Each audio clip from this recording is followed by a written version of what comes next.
Digital exclusive గా మనం చూస్తున్నాం. దేశీయ స్టాక్ మార్కెట్లపై భారీగా నష్టాలు కొనసాగుతున్నాయి. ఇదంతా ట్రంప్ ఎఫెక్ట్ గా కనిపిస్తోంది. దేశీయ స్టాక్ మార్కెట్ సూచీలు భారీ నష్టాల్లో అయితే ట్రేడ్ అవుతున్నాయి. ఇటు అంతర్జాతీయ మార్కెట్ల నుంచి ప్రతికూల సంకేతాల నేపథ్యంలో సూచీలు భారీ నష్టాలు ఎదుర్కొంటున్నాయని చెప్పుకోవాలి. ఇటు స్టీల్, అల్యూమినియం దిగుమతులపై 25% టారిఫ్ విధిస్తానని అమెరికా అధ్యక్షుడు ట్రంప్ పేర్కొనడం, ఈ విషయంలో ఎలాంటి మినహాయింపులు ఉండవంటూ కూడా ఆయన ప్రకటనలు చేశారు. దీంతో వాణిజ్య యుద్ధ భయాలను తీవ్రతరం చేస్తున్నాయి. ఇదంతా ప్రస్తుతం ట్రంప్ ఎఫెక్ట్ అని చెప్పుకోవాలి. దాదాపు 25% టారిఫ్ ను విధిస్తాను అంటూ కూడా ఇటు ట్రంప్ ప్రకటించారు. దీంతో ఒక్కసారిగా దాదాపు సెన్సెక్స్ 1000కి పైగా పాయింట్లు నష్టపోగా నిఫ్టీ సైతం 23,000 స్థాయికి చేరింది. ఇక మధ్యాహ్నం 1:30 సమయానికి ఇటు సెన్సెక్స్ 1,99.94 పాయింట్ల నష్టంతో 76.21.86 వద్ద ట్రేడ్ అవుతుండగా ఇటు నిఫ్టీ 342.95 పాయింట్ల నష్టంతో 23,308.65 ట్రేడ్ అవుతోంది. ఇక సెన్సెక్స్ చూసుకుంటే ఇటు 30 సూచీలో అన్ని షేర్లు కూడా రెడ్లోనే ఉన్నాయి. ఇటు Zomato, power grid corporations, Tata motors, LNT, Kotak Mahindra bank షేర్లు ప్రధానంగా నష్టపోయాయని చెప్పుకోవాలి. ఇక మదుపర్ల సంపదగా భావించే బిఎస్సిలో నమోదైన కంపెనీల మొత్తం విలువ దాదాపు 10 లక్షల కోట్లు ఆవిరై 408 లక్షల కోట్లకు చేరింది. మొత్తంగా దేశీయ స్టాక్ మార్కెట్లపై ఇటు ట్రంప్ ఎఫెక్ట్ భారీగానే పడిందని చెప్పుకోవాలి. దేశీయంగా ఇటు చూసుకుంటే రూపాయి మరింత బలహీనపడే అవకాశం కూడా ఉంది అంటూ కూడా తెలుస్తోంది. విదేశీ మదుపర్ల అమ్మకాలకు ఇది ప్రధాన కారణంగా కూడా నిలుస్తోంది అంటూ కూడా ఇటు పలు విశ్లేషకులు కూడా చెప్తూ ఉన్నారు. స్టాక్ మార్కెట్లపై ఇటు ట్రంప్ ఎఫెక్ట్ భారీగానే పడింది. ఇటు దేశీయ స్టాక్ మార్కెట్లు భారీగా నష్టాల్లో కొనసాగుతున్నాయి. దాదాపు సెన్సెక్స్ 1000 పాయింట్లకు పైగా నష్టాల్లో కొనసాగుతుంది. దీనికి సంబంధించి మనకు అందుబాటులో ఉన్నారు ప్రముఖ అనలిస్ట్ నాగేంద్ర సాయి గారు. నమస్తే అండి. ఎస్ నాగేంద్ర సాయి గారు, మనం చూస్తున్నాము ఒక్కసారిగా స్టాక్ మార్కెట్లన్నీ కూడా డౌన్ అయిపోయిన పరిస్థితి నెలకొంది. సో దీని అంతటికి కారణం ట్రంప్ ఎఫెక్ట్ అనుకోవచ్చా? సో యాజ్ ఆఫ్ నో మీరు స్టార్టింగ్ లో చెప్పినట్టు మెజారిటీ ఆఫ్ ది ఈరోజు మార్కెట్స్ ఫాల్ అవడానికి డొనాల్డ్ ట్రంప్ టారిఫ్స్ అంటే స్టీల్, అల్యూమినియం 25% వరకు సుంకాలు విధిస్తామని చెప్పి ఆయన స్పష్టంగా చెప్పిన నేపథ్యంలో దాని ఎఫెక్ట్ మార్కెట్స్ మీద పడిందండి. ఇంతకుముందే మీరు చెప్పినట్టు దాదాపు 10 లక్షల కోట్ల రూపాయల మేర మార్కెట్ క్యాపిటలైజేషన్ తగ్గింది. సో దీంతో especially mid and small caps లో గత కొద్ది రోజు నుంచి హ్యూజ్ సెల్లింగ్ ప్రెజర్ మనం చూస్తున్నామండి. వరుసగా ఇప్పుడు 5వ రోజు కూడా foreign portfolio investors net sellers గానే ఉన్నారు.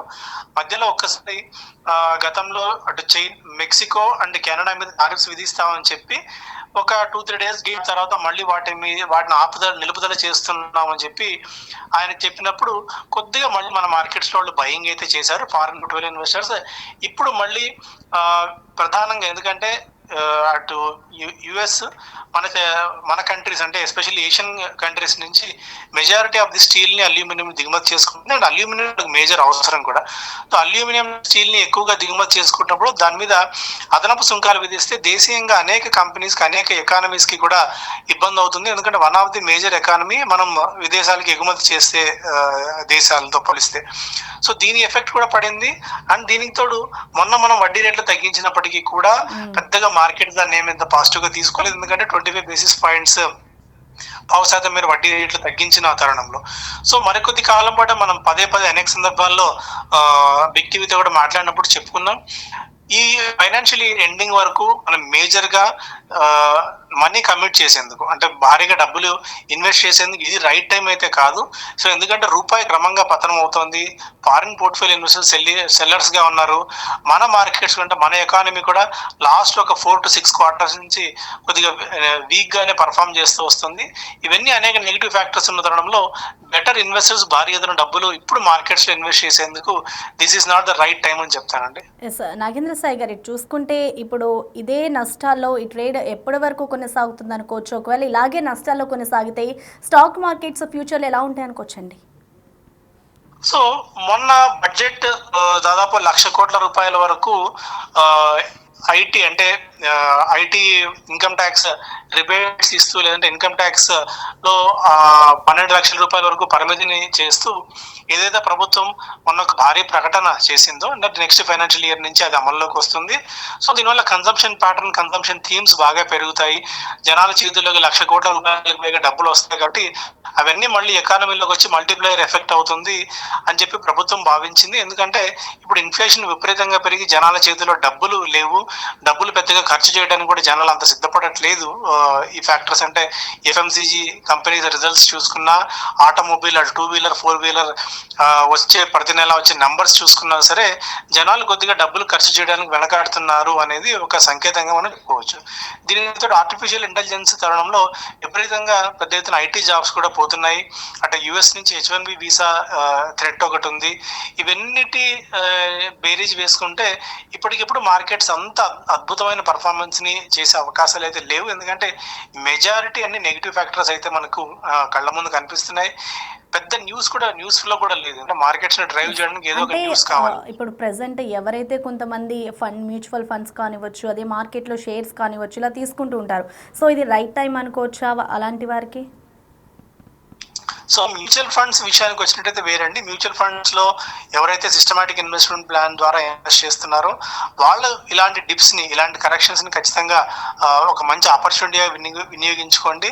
ఒకే రోజు దాదాపు నిఫ్టీ 300 పాయింట్లు 400 పాయింట్లు పడడం, అదే స్మాల్ క్యాప్ ఇండెక్స్ లో అయితే ఇంకా భారీగా నష్టపోతూ వస్తున్నాయి. కాబట్టి సిస్టమాటిక్ ప్లాన్ లో ఇన్వెస్ట్ చేసే వాళ్ళు కనీసం ఇలాంటి ఫాల్ వచ్చినప్పుడు, అంటే మీరు 10,000 రూపాయలు ఇన్వెస్ట్ చేద్దాం అనుకుంటే అట్లీస్ట్ ఇలాంటి మార్కెట్ కరెన్సీ లో 2,000 రూపాయల నుంచి 3,000 రూపాయల వరకు ఇన్వెస్ట్ చేసుకునేందుకు ఒక మంచి సమయంగా చెప్తాను. ఇక్కడ నుంచి ఈ ఫైనాన్షియల్ ఇయర్ ఎండ్ అయిపోయేంత వరకు ఇలాంటి కరెక్షన్స్ ఏమొచ్చినా సరే వాటిని కొనుక్కుంటూ వెళ్ళడం మంచిదని చెప్తానండి. మార్కెట్ కరెక్షన్ లో మ్యూచువల్ ఫండ్ ఇన్వెస్టర్స్ ఇన్వెస్ట్ చేయడమే మంచిదని చెప్తాను. Okay, thank you Nagendra Sai గారు. ఓకే.